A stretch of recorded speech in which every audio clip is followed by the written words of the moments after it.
I noticed the sound before she ever mentioned it. Third floor, apartment 3B, directly above mine. Pipes in these buildings talk. You learn the vocabulary after a while. Which drip means weather expanding the joints, which means something else entirely. The sound coming from above me for 6 weeks had the particular rhythm of a slow drain, losing its argument with a blockage. And I knew it the way I know most things about this building, which is quietly and without being asked. She had not mentioned it. I had heard it through the ceiling for 43 days. On the 44th day, on a Saturday morning when I could hear she was home, the particular footsteps of someone doing unhurried weekend things, coffee and slow movement and no rush. I went upstairs with my kit and knocked on the door of apartment 3B. She opened it still holding a book, finger in her page. I said, "Your sink." She looked at me, then at the kit, then back at me. She said, "What about it?" I said, "I can hear it from downstairs. The drain is backing up. It'll get worse before it gets better." I held up the kit. 30 minutes. She looked at me for a moment with an expression I couldn't entirely read. Not wary, not particularly surprised. Something in between that I didn't have a word for yet. Then she stepped back from the door. It was 35 minutes, in the end. Which I mentioned because I had said 30 and I was wrong, and I prefer to be accurate. When I came out of the bathroom, she was sitting at her kitchen table with 2 mugs, both made, one on my side and one on hers. As if she had decided while I was fixing the sink that I was going to sit down afterward and drink coffee, which I had not decided and which I found I did not object to. I sat down. I drank the coffee. It was good coffee, better than mine. She said, "How did you know?" "I never told anyone." I said, "The pipes talk." She said, "To you specifically, or," I said, "to anyone willing to listen. Most people aren't." She looked at her mug. She said, "It's been making that sound for 6 weeks." I said, 44 days. She looked up. I said, "I've been counting." She held my gaze for a moment and then looked back at the mug and said, very quietly, "That's either very kind or very strange." I said, "Probably both. My name is Eli Cross. I'm 33. I'm a building superintendent, which means I am responsible for the particular ecosystem of a 6-floor building in a city that has no patience for things that don't work. I manage 32 units, approximately 200 individual maintenance requests per year, and a cast of residents whose relationships with their own living spaces range from deeply attentive to genuinely baffling. I know this building the way a doctor knows a patient, not just the current symptoms, but the history, the previous repairs, the places where the structure is quietly compensating for something, the things that look fine and aren't. I mention this not as credential, but as context, because it is also, I understand now, the exact shape of the attention I was paying to apartment 3B for 4 months before I knocked on the door. Vera Sokolov, 31. She had moved into 3B in March, which I knew because I had processed her lease, carried 2 boxes up when the elevator was out, and noted in the building log the small inventory of repairs she had not yet reported. A loose hinge on the bathroom cabinet, a light switch plate slightly off-center, and, beginning 44 days later, the drain. She taught piano. I knew this because sound travels in buildings, and piano travels particularly well. And because what came through my ceiling in the evenings was not the mechanical repetition of someone practicing, but the particular quality of someone listening to what they were playing, stopping, adjusting, trying again, finding something. There is a difference between practicing an instrument and thinking through it. Vera was always thinking through it. I had noted all of this without examining why I was noting it. We drank the coffee, She asked how I'd learned buildings, and I told her, grew up helping my uncle with rental properties, learned that everything in a structure is connected, that you can't understand one problem without understanding what it's adjacent to. She said, that's how music works too. I said I didn't know much about music. She said, you don't have to know much. You just have to listen to what's adjacent to the thing that's wrong. I said, the sink was adjacent to 6 weeks of not saying anything. She looked at me. She said, I didn't want to be a bother. I said, that's the reason people don't report things. She said, is it the right reason? I said, it's never the right reason. The longer you wait, the worse the thing gets. She held her mug. She said, are we still talking about the sink? I said, I'm always talking about whatever you need me to be talking about. She was quiet for a moment. Then she said, you've been in this building how long? I said, 7 years. She said, and you hear everything? I said, most things. She said, the piano. I said, every evening. She set her mug down very carefully. She said, I didn't know that. I said, most residents don't think about what travels through the floors. I notice it's there. I don't notice it as an intrusion. She said, what do you notice it as? I thought about this honestly. I said, something happening. Something alive in the building. I held her gaze. Your building has been quiet for a long time before you. She looked at the table, then at the window, then at me. She said, Eli? I said, yes. She said, how much do you notice? I said, about the building? She said, about 3B. I said, the hinge on your bathroom cabinet is loose. The light switch plate is 2 millimeters off center. You keep the windows cracked even in cold weather, which means you prefer air to comfort. You do not report problems because you do not want to take up space. I paused. And you have been making 2 mugs of coffee on Saturday mornings that I have not, until today, been here to drink. She went still. The specific stillness of someone who has been seen more clearly than they expected. She said, the second mug. I said, I noticed the rhythm of it once. Through the ceiling. She said, you can hear, I said. Cups on a counter, yes. In a building this old, the floors are not thick. She was very quiet. Outside the window, the city was doing its Saturday morning thing, all ease and low urgency. Inside, the sink was fixed, and the coffee was going warm between us, and she was looking at me like a person who has had something named that she had not known how to name herself. She said, I don't do that on purpose. The second mug? I said, I know. She said, I don't even think about it. I just make it.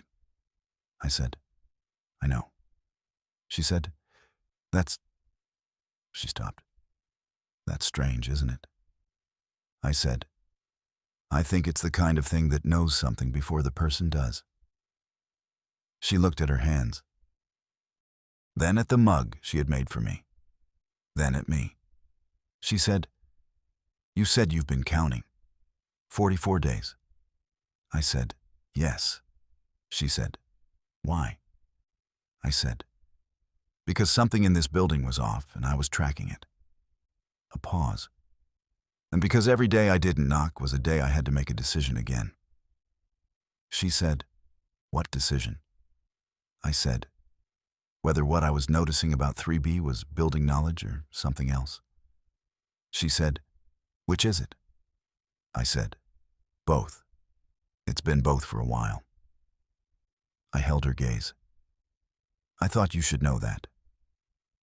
The building held around us, all its sounds, all its pipe talk, all the 32 units doing their Saturday things, none of them this one. She sat with it for a long moment. I waited, because waiting is something I know how to do, because buildings require it, and people are not so different from buildings in that respect. She said, "When I play in the evenings?" I said, "Yes." She said, "You can hear it." I said, "Every note." She said, Is it loud? Does it bother the—" I said, "No one has complained. I would know." I held her gaze. "I would also know if I found it bothersome. I don't find it bothersome." She said, "What do you find it?" I said, "The best thing in the building at that hour, by considerable distance." She was quiet for a long moment. Then she said, with the care of someone who is choosing words that they mean exactly, "I play differently when I think someone might be listening." I said, "How?" She said, "Looser, less concerned with getting it right." She looked at the piano across the room, upright, dark wood, taking up the corner the way pianos do when they are the point of a room rather than its furniture. "I play like I'm saying something instead of demonstrating something." I said, "That's what I've been hearing." She looked at me. Something shifted in her face, not dramatically, the way a room shifts when the light changes rather than when a window breaks.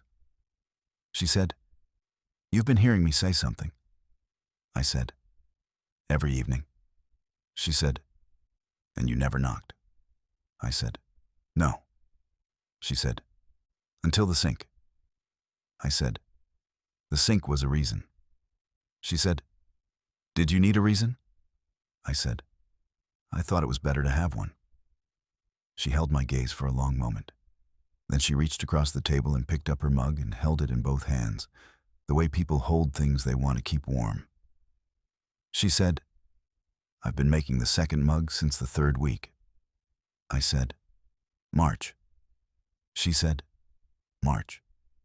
She looked at the mug. I didn't understand it. I'd make the coffee, and there would be 2 mugs, and I'd tell myself I was going to have a second cup. But I never drink 2 cups. I said, "I know." She said, "You know I don't drink 2 cups."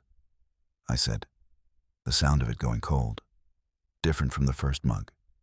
She said, very quietly, "Eli." Then, "You have been paying a very specific kind of attention." I said, "I'm the super. Attention is the job." She said, "That's not what kind of attention this is." I said, "No." I held her gaze. "It's not." She set the mug down. She looked at the piano. She said, "Play you something?" I said, "Yes." She crossed the room and sat at the piano, and she played, not carefully, not demonstrating, the way I had been hearing through the floor for 4 months. Loose and present and saying something. I sat at the table with the coffee and listened, and the building held around us, and it was the same music I had been hearing every evening, and it was entirely different. Because this time, I was in the room. When she finished, she kept her hands on the keys for a moment without turning around. She said, "Was that what you heard?" I said, "Better." She turned then, on the bench, and looked at me across the apartment, the length of the room between us and the piano behind her, and the light through the windows, and the fixed sink, and the 2 mugs, and all of it present at once.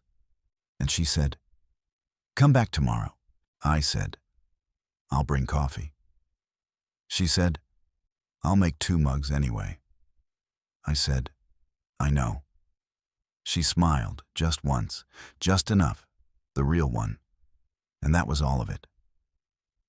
The whole thing started, and nothing needed to be said beyond that, because everything had already been said in the way you say things when words are the last tool you reach for, through pipes and footsteps and piano notes and the sound of a second mug going cold on a Saturday morning for 12 consecutive weeks. I came back the next Sunday. I came back the Sunday after that. I came back every Sunday for the following year, and the Sunday after that, and the Sunday after that. And somewhere in the middle of those Sundays, she stopped being the tenant in 3B, who I had been noticing carefully for 4 months, and became the reason the Sundays had the shape they did. Which is a thing that happens in buildings when you pay close enough attention. You find that what you thought was a structure is actually a home, and what you thought was proximity is actually something you would have found from much farther away. 6 months in, she left the piano room door open one evening, which she hadn't done before. I heard it downstairs more clearly than I ever had, not through floors and joists and old plaster, just open air between floors, the window she'd cracked for weather. I sat at my own kitchen table and listened, and I thought, she knows I'm listening. She always knew I was listening. She played like someone saying something. A year after the sink, a neighbor asked her how we'd met. She said, "He fixed my sink without being asked." The neighbor said, "That's it?" She said, "He'd been listening to my pipes for 44 days. He counted." The neighbor said, "That's strange." She said, "It's the kindest thing anyone has ever done for me." The neighbor looked uncertain. Vera said, "Kindness doesn't always announce itself. Sometimes it sounds like a drain, from one floor down, being heard before it's said." The hinge on the bathroom cabinet I fixed the following Saturday. The light switch plate I fixed the Saturday after that. There is nothing left in apartment 3B that is broken or off-center or quietly losing an argument with itself. I check anyway. Every week, I will keep checking. The pipes don't need to tell me anything I don't already know about what's in that apartment. But I like to listen. I always have. What would you have done if someone showed up at your door and fixed something you never told anyone about? And have you ever been known by someone, really known? The small things, the sounds you make, the space you take up. Before you understood that they were paying that kind of attention? Tell me in the comments. If this one stayed with you, leave a like, subscribe, and I'll see you in the next one.